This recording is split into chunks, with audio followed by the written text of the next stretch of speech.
ask you guys all to give Ian another hand. Yes.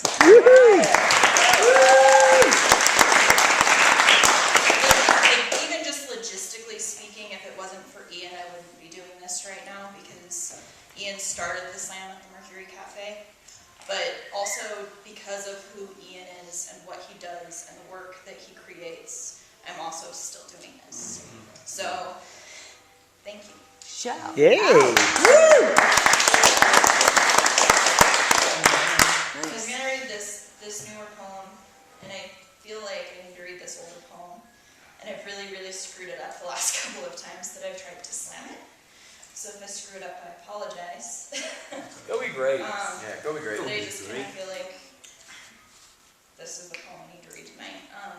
And it's a little outdated because I cut like 14 inches off of my hair a couple of weeks ago. So.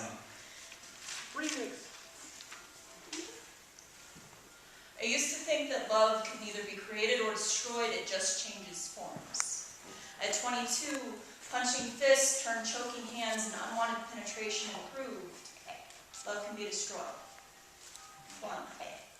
My mother's hands left trails of broken glass inside me. She taught me how adults drown sorrows when I was 5, poured Budweiser down my throat while I spit and coughed. I'm not unaware that every hand that touches me risks being cut. I'm not unaware that at times I'm drowning sorrow. My first day of kindergarten, she was the only person I wanted to hold my hand. Her absence that day impacted me more than the 20-some welts her hairbrush raised on my skin the next year. 2. When I was 7, my older brother told me, only girls with long blonde hair are beautiful. 3. I dreamed once I was Medusa. I shattered mirrors, used pieces to kill every snake writhing on my head and gouge out my own eyes. No heroes were turned to stone. 4. When I was 22, my best friend gave me a piece of window glass. When they broke in the car, it shattered uneven. Spiderweb lines in the pieces showed where the hits had landed, but not fully fractured it. I told him it was beautiful. He agreed. When I went home, it was the first thing I put in an empty jar labeled dreams. 5. This is where I've lost it every time that I've read it recently. That's true, sweetheart. I lived an entire year of my life bald. Some people will tell you removing what's dead is growth. For me, it was neurosis. 6 is the age I learned what a man's hands and body felt like. 7, I'm certain my mother fed me her doubts in the womb. I'll never conceive my own children after 2 miscarriages, fists, choking hands, and unwanted penetration. It's a choice I made.